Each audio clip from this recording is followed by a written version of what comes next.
Sometimes in life, there's such moments when complete despair sets in. You do not know what to do, how to proceed. Such a period came in Sandra's life. At the end of the fall, her mother became seriously ill.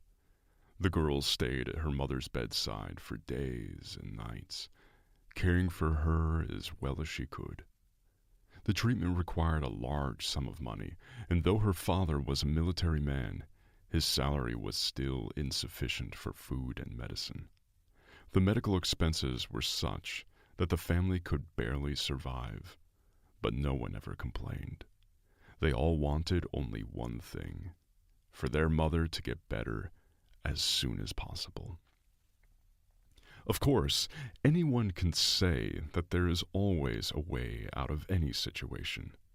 There was one even now, but Sandra did not agree to use it. The girl's friend Laura offered her a well-paying job, but behind the good sum was something awful, which Sandra considered extremely indecent and immoral. About $100,000 was needed for treatment, and as soon as possible. In that moment of desperation, Sandra gave up and dialed Laura's number. Holding the phone in her hand, the girl took a deep breath and pressed the call button. The ringing tone was unbearably slow, and finally an answer was heard on the other end.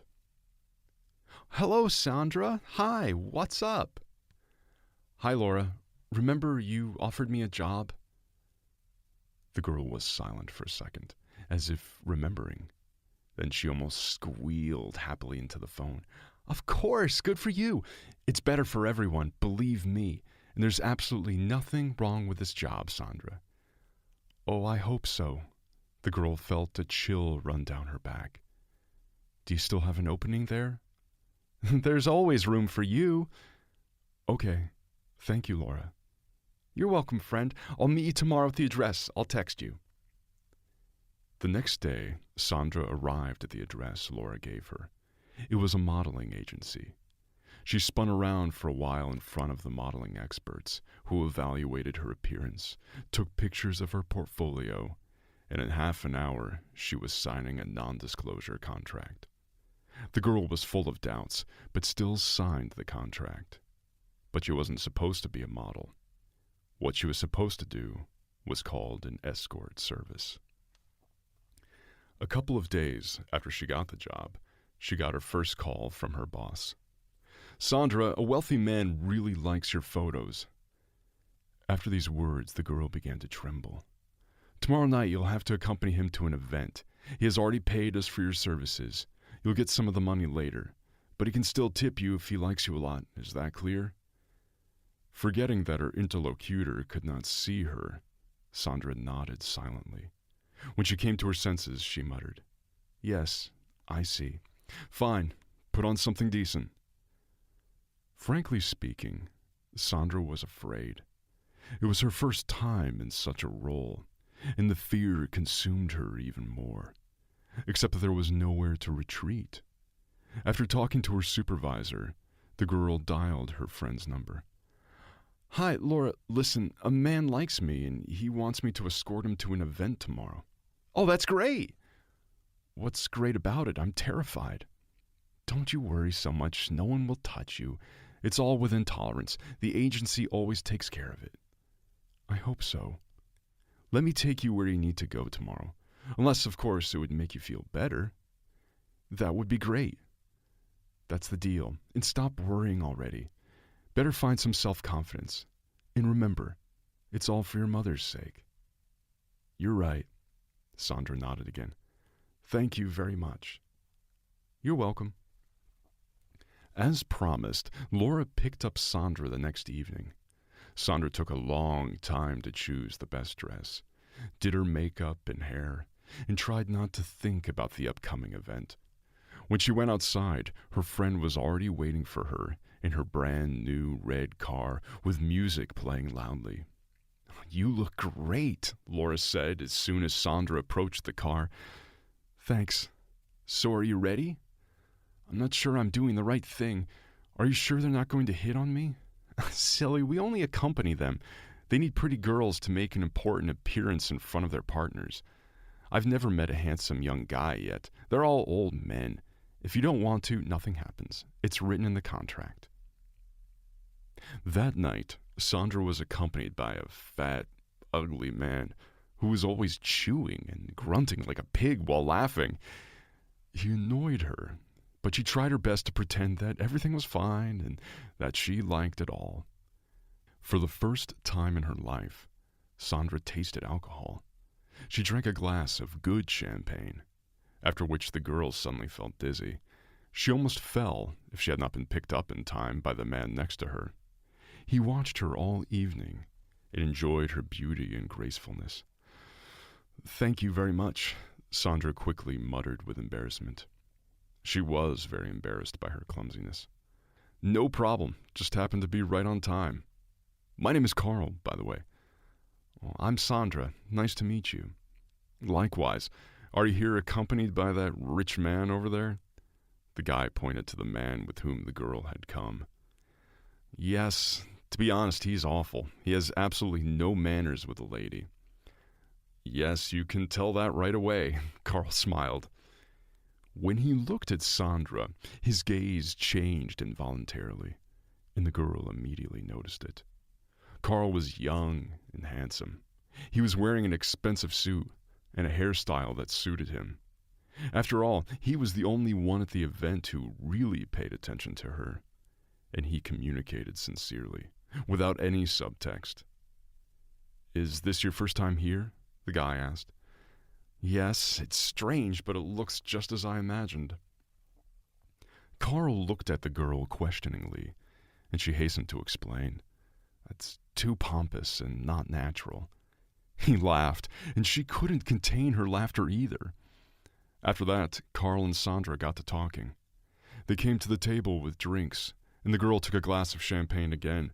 This time, she drank more carefully.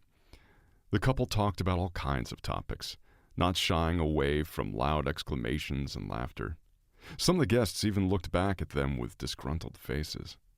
While chatting with Carl, Sandra had forgotten that Laura, who was also accompanying someone, was in the room. "Ah, there you are!" Finally, the friend reminded herself and approached the boy and the girl. "Do you two know each other?" Sandra frowned slightly. "Of course," Laura replied. "I'm accompanying Carl to this event. I just noticed that you've been here for almost an hour chatting about something, so I thought I'd join in." Laura noticed the way Carl looked at her friend. There was a look of interest in his eyes that made Laura suddenly feel a pang of jealousy, which she tried hard to contain. For the first time in all her work, she was lucky enough to accompany such a handsome man as Carl. And he wasn't even paying much attention to her. He was giving it all to Sandra. Laura was beginning to think that if she and Carl were lucky enough to meet, she'd be lucky enough to do something else. But that didn't seem to be the case. "All right, join in." Sandra smiled at her friend. "How was your evening?" "Fine." Laura smiled tautly and turned away. The evening came to an end. Half an hour before the end, Carl and Laura left, and Sandra once again remained with the man she had accompanied all evening. He ended up paying her a tip of $200, just as the bosses had said. And later Sandra received her first fee from the agency, $1,000. Of course, it was only a small fraction of what she needed, but still, it was something. The next week, Sandra woke up early in the morning and drove to the hospital to visit her mother. She put all the money she had earned during that time in an envelope and put it in her bag. She wanted so badly for her mother to live a new, full life. But the more time passed, the less she believed it herself. Sandra arrived at the hospital by 10 a.m., and the first thing she did was go to her mother's attending physician. Upon entering the office, Sandra timidly said, "Hello." "Hello. How is Mom feeling?" "Oh, no change, fortunately," the doctor replied and invited the girl to sit across from him. "But you can't delay. The sooner the operation goes through, the better." "Oh, that's why I came to see you." Sandra took an envelope out of her bag and placed it on the table. It's not enough here, of course, but it's already some part of the whole amount. Wonderful, but still, it's not the kind of money your mother needs right now. I'm doing my best to earn it. I see. Tell me, is she conscious now or not? She's asleep, so it hardly makes sense for you to go in and see her now. Sandra nodded silently. She said goodbye to the doctor and left the hospital. Sitting on a bench, Sandra cried, mentally praying for her mother. The phone rang. Wiping away her tears, Sandra reached into her pocket for the phone. Hello? Sandra, there's something going on. You're going to be crazy happy, cried Laura cheerfully. What else? At that event you and I went to, a man took a fancy to you, and now he wants to buy you for one night. He said to tell you to name your own price. Sandra grimaced. What are you talking about? I'm not going to do that. No, I'll never agree to that, Laura, never, replied the girl irritably. But this is your real chance to help your mom. Just think, Sandra. Think hard, her friend persuaded her. Sandra understood that she could never earn the money she needed any other way. $100,000 in cash. If he agrees, I'll go for it, Sandra muttered, and ended the call. Exactly 5 hours later, a tall, broad-shouldered man drove up to her house with a bag containing all the money she needed. As the man walked to the house, the girl was shaking with excitement inside. The man rang the doorbell, gave her the money, and told her she had to go with him. Can we make a stop at one place first? The man didn't say anything in response and nodded. On the way, she asked him to stop by her father's house, who lived a few blocks away. The girl rang the doorbell, and her father, who had suddenly aged over the past year, appeared on the doorstep. Oh, hi, honey. What brings you here?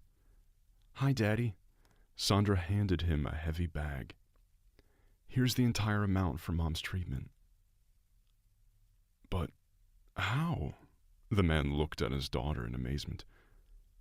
How did you manage? Never mind, Dad. I have to go now. No, wait. Explain to me how you managed to get that much money. Goodbye, Dad. I really have to go. The girl walked quickly out the door and disappeared into the darkness that had descended on the city. The roar of the car's engine could be heard, and the bright light of the headlights could be seen. Sandra was brought out of town to a huge mansion. On the doorstep, she was met by a lovely woman in a suit. My name is Pamela. Follow me upstairs, honey. She smiled and began to climb the stairs. The girl followed her. The manager took Sandra to a luxurious, beautifully decorated room. Unfortunately, the master will not be in today, she informed her. He is away on business. As if in a trance, the girl nodded and sat down on the edge of the bed.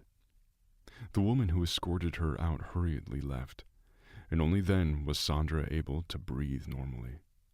All she had left now was a meeting with a customer, one meeting only, and all this hell would be over. She took a shower, lay down on her bed, and fell into a sweet sleep from fatigue. She dreamed of a happy and healthy mother, braiding her braid just like in her childhood. They chatted carefree about little things, and nothing bothered them. She felt so good. Sandra was awakened by someone's gentle touch. Someone gently stroked her hair, sometimes touching her cheeks and lips. At first, the girl didn't even want to open her eyes. It seemed to her to be part of a dream.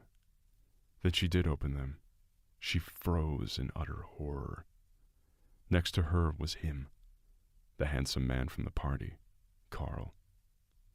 The girl mechanically sat down on the bed, and then stood up, and stepped back as far as she could.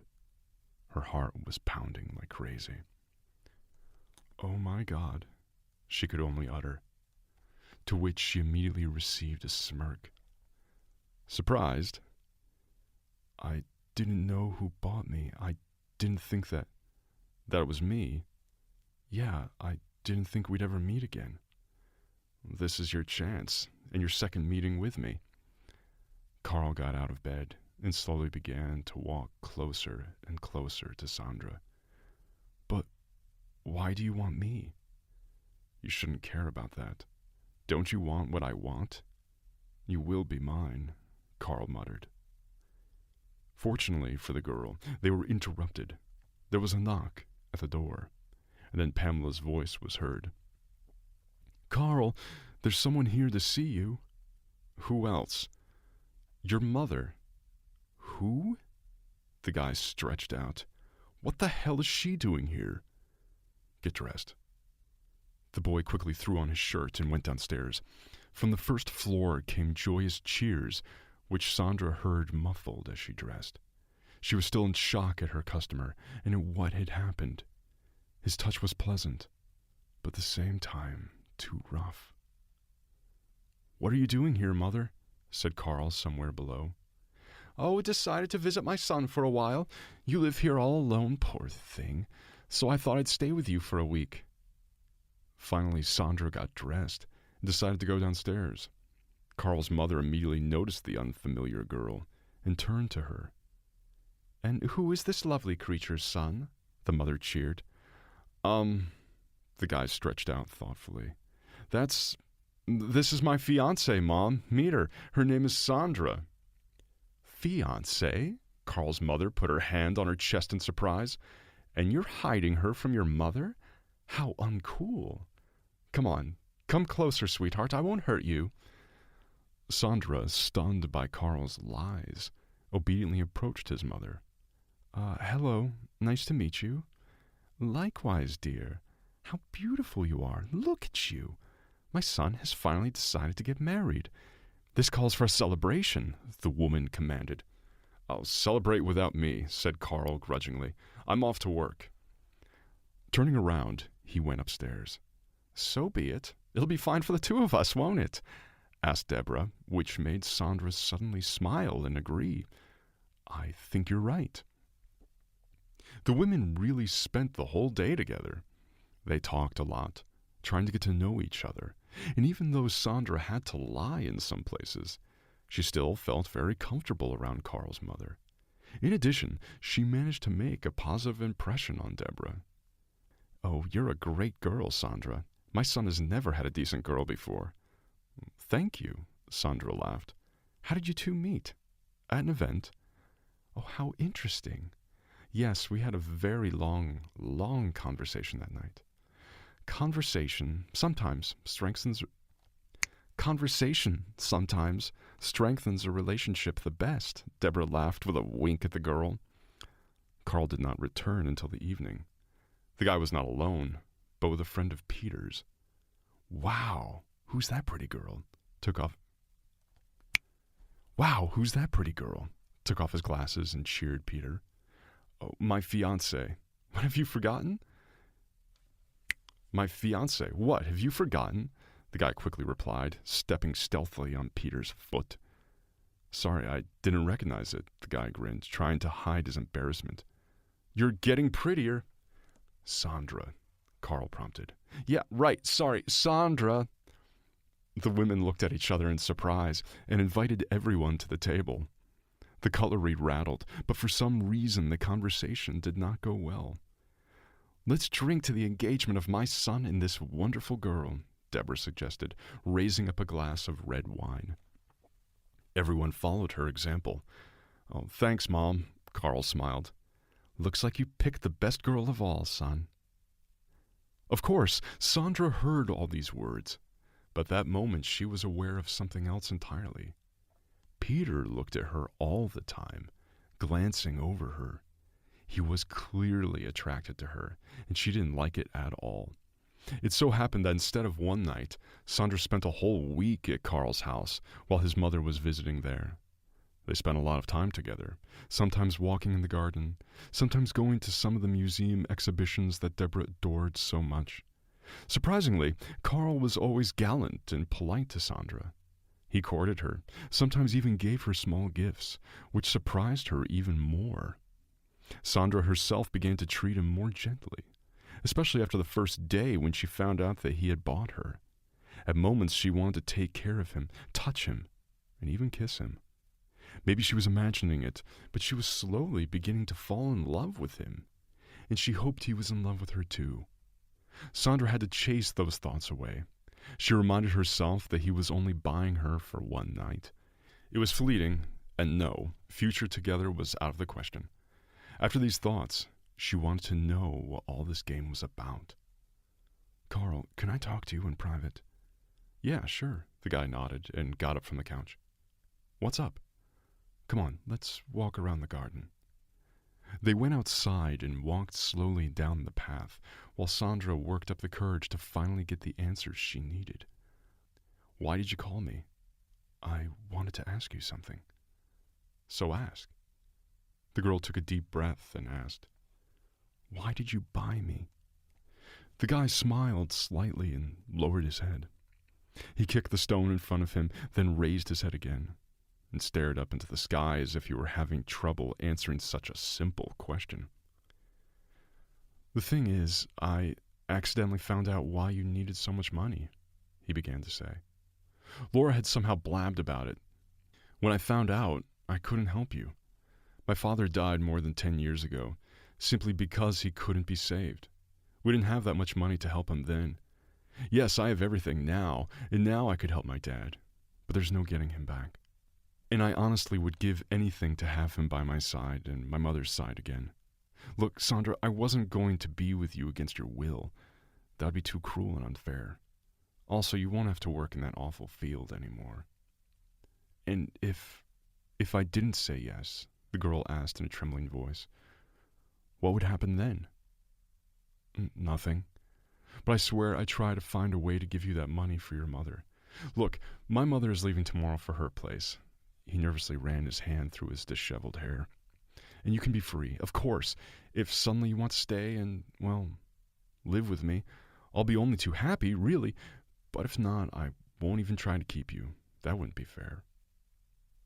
For some reason, the girl was afraid to look at Carl and say anything. If she wanted to, she could stay. These words echoed over and over in her head, forcing her to make an important decision on which her future fate would depend. They returned in silence to the house, went upstairs, and wished each other good night. Sandra went into her room, closed the door, and leaned her back against it. What should she do now? Had she really fallen in love with a man who had bought her to help her? In the morning, everyone gathered on the porch to say goodbye to Deborah. The woman hugged and kissed her son and daughter-in-law. "Live happily, my children. Be sure to call me to the wedding," she laughed and looked at the guy and the girl in turn. "Oh, of course, Mom," Carl smiled weakly, and that made something tingle in Sandra's heart. "See you later," Sandra suddenly smiled, eliciting surprise from Carl. "Let's go to the car, Mom, or we'll be late for the airport," Carl urged his mother, grabbing her suitcase in his hands. "That's it. Bye-bye," Carl's mother mouthed goodbye. "I'll be back in about 2 hours," the landlord said, looking at Sandra and Peter, then walked away toward the car. Of course, Sandra was uncomfortable being alone with Peter, and yet, except for the odd glances, he hardly spoke to her. She decided to stay. After telling Deborah about a future meeting, she told Carl that she was staying. All night long, her thoughts were occupied only by this difficult decision, and in the end, she decided to risk it. The girl decided to take a swim in the pool. The water quickly helped her relax. After a swim, Sandra lay down on the bench and covered her eyes with her hand. "Well, hello, beautiful," came a languid voice. The girl didn't even notice how Peter was next to her. She sat up abruptly and looked at him. "What do you want, Peter?" she asked as indifferently as possible. "Why are you so rude today? You've been so polite all these days, and now you've changed. I like it." "Did you want something?" "Just you, really," he grinned, sitting down on the recliner beside her. His hot hand slid down her thigh and slid sharply upward, causing the girl to twitch and slap his arm. "Are you out of your mind?" Come on, I know you like it. You're the kind of girl who literally lives for it, aren't you? I know you're just pretending to be Bones' fiancée for his mother. Don't be afraid, beautiful. I won't treat you roughly. His hand returned to her thigh again, and this time the other firmly held the girl's wrist, not letting her get away. Sandra frantically ran through her options for escape. "Stop it," Sandra wailed as Peter's lips touched her neck. "Leave me alone."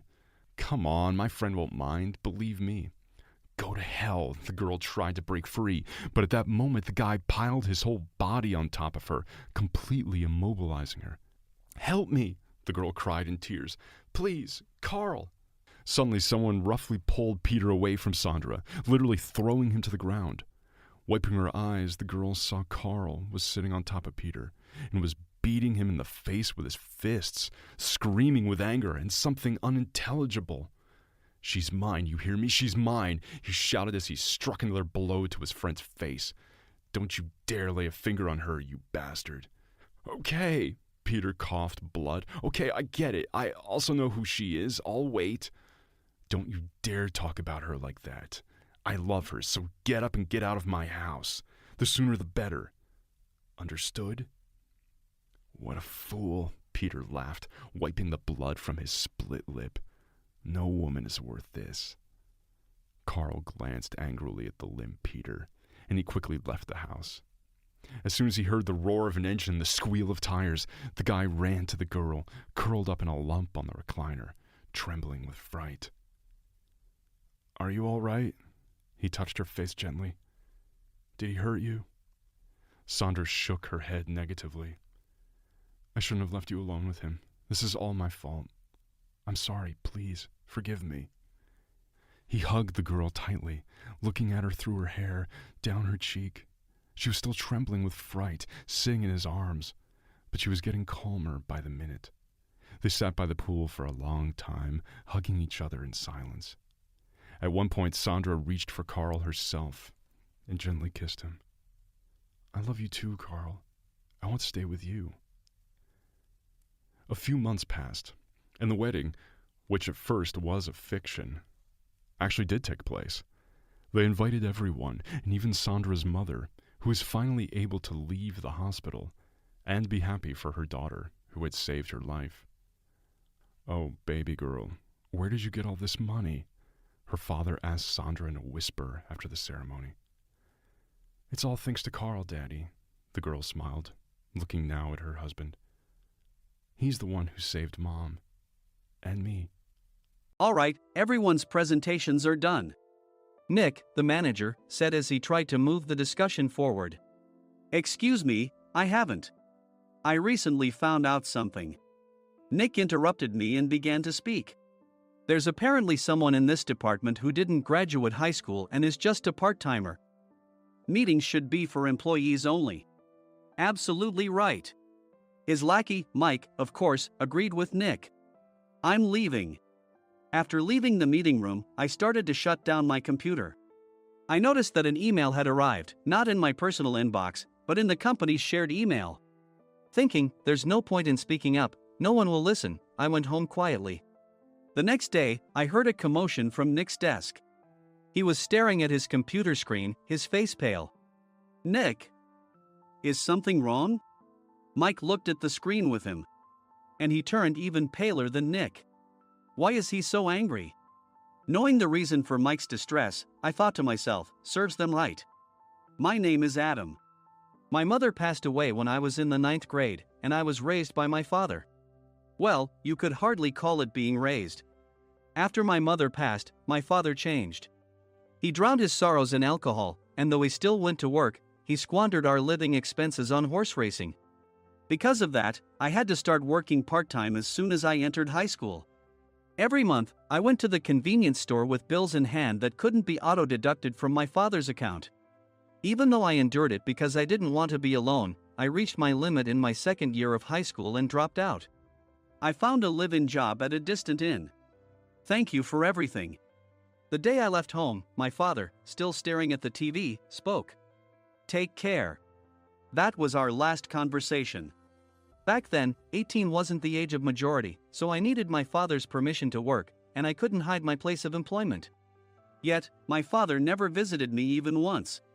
I kept working just to survive, and before I knew it, I was 42. Years of hard work paid off, and I was transferred to the headquarters. I was thrilled to be recognized by the company, as I thought I'd be working in the field until retirement due to my lack of formal education. Listen up. Our work can change the future of our employees. Don't drag us down. On my first day after the transfer, Nick, dressed in an expensive suit, spoke sternly. There was a reason for this. Our inn was located in a prominent tourist destination, known so well that everyone in the state could sing its commercial jingle. At its peak, we had 5 locations within the state. But that was long ago. Due to financial difficulties and aging facilities, only the place where I had worked for many years and the original establishment remained. I was prepared to lose my job anytime, but now there was a glimmer of hope. With the rise of social media, the tourist area where the inn was located started gaining attention again. Depending on how hard the sales department, where I was transferred, worked, we could either thrive or be forced to give up this prime location to the new hotel chains continuously popping up. For Nick, who had switched careers from another industry to strengthen our sales, this was a battle he couldn't afford to lose. I understood why he had to be strict. I will do my best. Nick sneered at my enthusiastic declaration. Did you not hear what I said? I'm sorry. I thought I was listening carefully. Out of habit from years of customer service, I apologized reflexively, though I had no idea what had offended him. Someone was watching me with a smirk. In this department, there are those who are expected to excel and those who have been shoved here because they have nowhere else to go. You are the latter. It was Mike, the section chief. He's 7 years younger, at 35. But he was called to headquarters much earlier than I was and had been moving around within the headquarters ever since.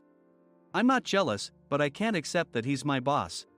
Graduating from a prestigious university, he has an unusually high pride and caused many problems as a newbie, making things very difficult for me when I was the front desk leader. When I found out Mike was transferred to the sales department a month before me, I was disheartened. Mike is right. With just a middle school diploma, there's not much you can do. Don't even think about achieving results. As if I didn't exist, Nick remarked, I'm thirsty. Mike eagerly ran to the coffee maker. It seems Mike is Nick's lackey. I regretted being happy about my transfer to headquarters, wishing I had stayed on site forever. Send a direct mail to every company on this list by the end of the day. Nick only assigned me tasks that even a new graduate could handle. What? There are over 1,000 companies. You want me to send to all of them by today? Yes, if you and your fellow misfits split the work, even those with nowhere else to go should finish by today. I glanced at the employees typing away expressionlessly. They were worn out from customer service, only thinking about leaving on time, or were women reassigned after having children, with zero motivation for work. Even Sam, a new graduate from the same university as Mike, who was supposed to be among the expected achievers, had no enthusiasm for the job, having joined the company wanting to do customer service. I don't care what they say, I plan to quit anytime, he said. Only Nick and Mike were highly motivated, making all the decisions between the two of them. I originally only wanted to work at the inn to survive and had no particular attachment to this job. I swallowed my words, thinking I had no right to reprimand them. About a month after the transfer, Nick told us with a frustrated look. To commemorate the 50th anniversary, we've decided to create a plan exclusive for one group per day. Originally, Mike and I were supposed to come up with it, but our president, Mr. Thompson, insists on hearing everyone's opinions. So, you all get a chance. As Nick explained, Mike began handing out prints. Make sure not to embarrass Nick. If your ideas are half-baked, you'll have to redo them. It seemed that they had printed his handwritten notes by Mr. Thompson, which included several questions and a section for free responses. It made sense why Nick had to seek our input, given that all responses had to be submitted to Mr. Thompson. We were given a week to think about it, and a meeting was scheduled to compile our ideas. My plan is to let guests enjoy both the old and modern America. Nick began the presentations. Guests would watch a master confectioner at a nearby traditional sweet shop make sweets in front of them. The welcome drink would be premium tea in a bottle. Nick's plan was certainly attractive. After his presentation, Nick called on us to present in the order we were seated. Just as I stood up for my turn. Alright, everyone's presentations are done. Excuse me, I haven't. I recently found out something. Nick interrupted me. There's someone in this department who didn't graduate high school and is just a part-timer. He was likely talking about me. I joined the company as a part-timer and was made a full-time employee when I turned 20. That was 20 years ago, so Nick and Mike probably had no chance to know until recently. Meetings should be for employees only. Absolutely right. After that, Nick kept creating opportunities to solicit everyone's opinions, purposefully excluding me from speaking. The meeting unexpectedly heated up and went past the scheduled end time. A few people asked to leave, and the discussion continued with the remaining few. Still here? Normally, you'd leave in that situation. Though I had no attachment to the job initially, hearing kind words from customers made me want to make them happier. For someone like me, with nowhere to go, the inn was my home and customer service was my life. I felt pathetic about my current self. I'm leaving. I left the conference room and started shutting down my computer. I noticed an email had arrived, not in my personal inbox, but in the company's shared email. Thinking no one would listen to what I had to say anyway, I quietly went home. The next day, while preparing the DM as instructed, I heard a commotion from Nick's desk. In his haste to stand up, he hit his knee on the desk. He stared at his computer screen, his face pale. Nick! What's wrong? Mike, thinking he should be the first to rush over, approached Nick while still wearing his coat. He peered at the screen with Nick. And he turned even paler than Nick. Why is he so angry? Who is responsible for this company? Nick, more irritated than ever, asked, and Mike answered without checking. Probably Sam. Sam wasn't there because he was attending a morning training session for new hires. Nick gave up on getting angry and returned his gaze to the screen. They were looking at an email that arrived right after the end of the working day yesterday. Apparently, no one, including me, had checked it before leaving. The email was from a large company that used us for their annual employee trips. The president and executives of that company also frequently used our services personally. President of the company, Mr. Mason himself had declared that neither he nor his company would ever use our services again. Well, some companies cancel their employee trips or stop using our services due to financial struggles. Let's just move on. Mike kept wiping the sweat from his forehead with a handkerchief. Knowing why Mike was so agitated, I quietly watched their interaction. Do you know how much revenue we get from that company? We can find other guests to fill the rooms, but we'll lose the banquet costs, gift shop revenue, rental car fees, and more. Moreover, the gifts were supposed to be prepared by the traditional confectionery shop involved in Nick's proposed plan. If it's known that we incurred such a huge loss at this critical time, Nick's position in the company would be jeopardized. Nick took a deep breath, seemingly trying to calm himself. All right, Mike. Go to New York right now and apologize to Mr. Mason. What? You're coming with me, right? I have urgent work to do. I trust you, which is why I'm entrusting this to you. Please. Mike, believing Nick's sincerity, agreed with a determined look on his face, saying, yes. That's Nick for you. Even if Mike went to apologize, Nick would shift all the blame onto him if the client didn't change their mind. Well, it was Mike's fault to begin with, so it served him right. About 3 hours later, Sam answered a call from somewhere and repeatedly apologized, saying, I'm very sorry. Everyone watched to see what was happening. After ending the call, he informed Nick with a weary tone. When Mike arrived at the client's company, he only made things worse, further infuriating Mr. Mason. He was demanding, get his boss here immediately. It was no wonder Sam was exhausted, dealing with such a call right after returning from training. What is that idiot doing? All right, Adam, you're coming with me. If sacrificing Mike didn't work, then I must be next. Normally, I'd want to refuse at all costs, but I saw an opportunity in this situation. If I can be of assistance, I'd be happy to join you. I obediently followed Nick, and we flew to New York. When we introduced ourselves at the reception, it became clear how serious the situation was. As the receptionist personally escorted us to the president's office. Angry voices leaked through the door, making both Nick and me uneasy. "Excuse me. I'm Nick, the supervisor. I understand my subordinate has caused you trouble, and I deeply apologize." Nick, with his experience in the corporate world, knew enough to offer an apology before excuses. However, his customer service skills left much to be desired. I sighed as I saw Mike trembling like a small dog in the corner of the room. "What kind of training are you giving your subordinates?" Mr. Mason glared at Nick with a red face. The intensity of his gaze made even Nick take a step back. Regrettably, I joined this company only 2 years ago and was unaware of Mike's issues. I should have identified his shortcomings sooner. Indeed. I should have realized sooner. No sensible person would come to apologize and then give a lengthy presentation on the drawbacks of not using their in. Nick froze, his mouth slightly open. Suspecting the worst, I picked up the documents that had fallen to the floor. It seemed Mike hastily prepared these documents on the plane, listing the disadvantages. Disadvantage 1: if you change the venue for the company trip, employees might suspect it's for cost-cutting reasons, leading to a negative impression. Reading it aloud half-jokingly, Nick snatched the papers from my hand and checked the contents with a furious expression. Among the stack of documents was a receipt from a nearby convenience store's copy machine. I felt a pang of dread, hoping he hadn't shown the receipt as well. What do you think he said when I asked what kind of nerve he had to do this? I'm very sorry. Faced with the dire situation, Nick must have thought there was nothing left to do but apologize. In a voice smaller than I'd ever heard from him, he uttered words of apology. He said, "I'm a Harvard graduate. I don't believe I said anything wrong."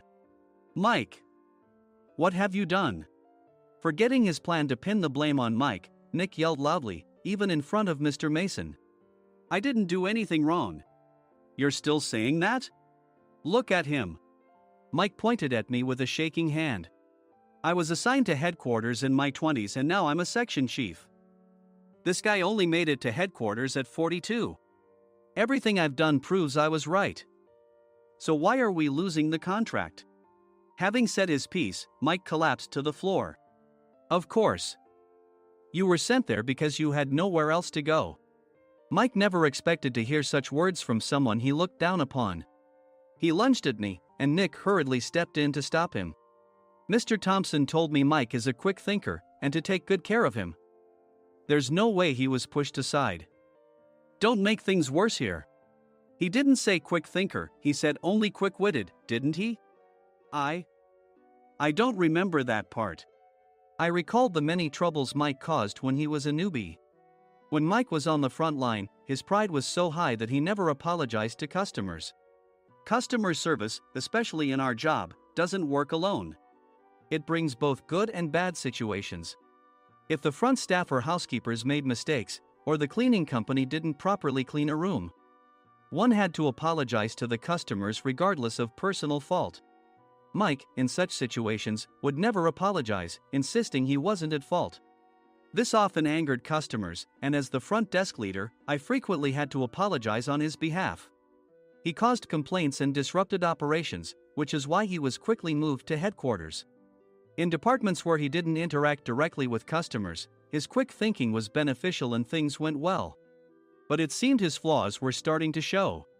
Corporate reservations are supposed to be entered into the system by the sales representative. But a quick check yesterday revealed that more than 10 items were missing from the client's reservation.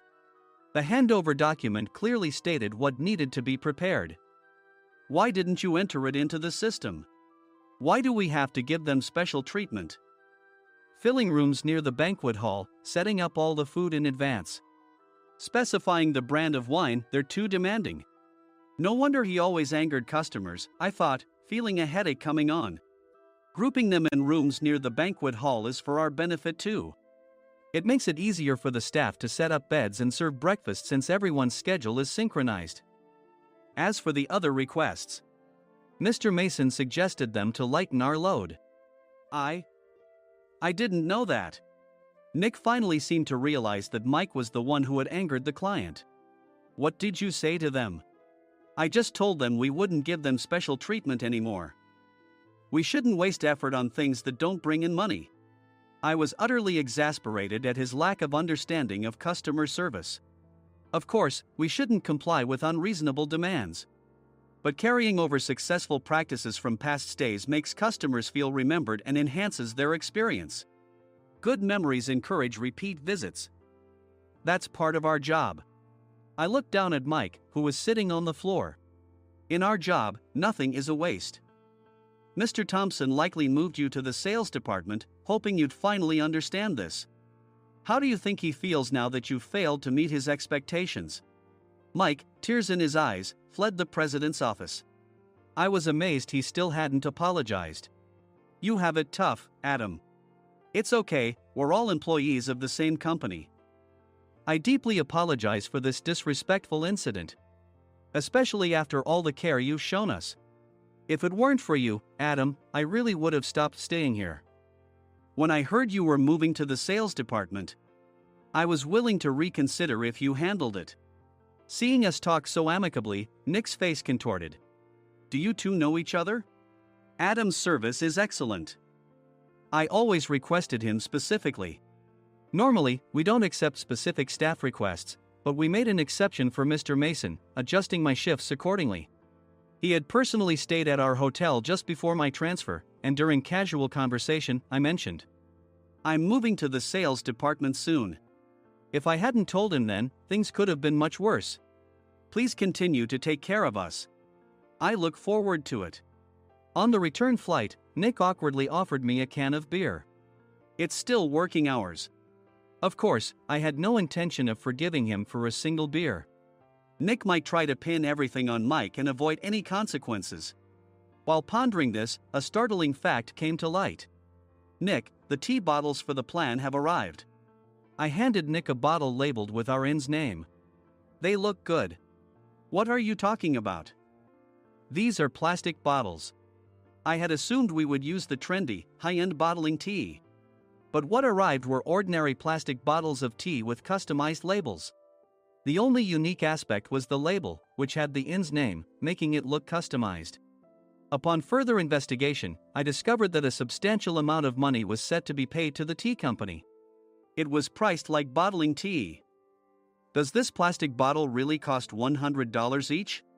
The tea inside is specially blended for us. The extra cost is for that. Wouldn't it be better to use another tea company? Or is there a specific reason we must use this one? As Nick continued to make excuses, I showed him a printed email. I informed the tea company's president, Mr. Mitchell, that we discovered irregular payments and he confessed. He said you two were high school classmates and planned to split the extra money. That idiot.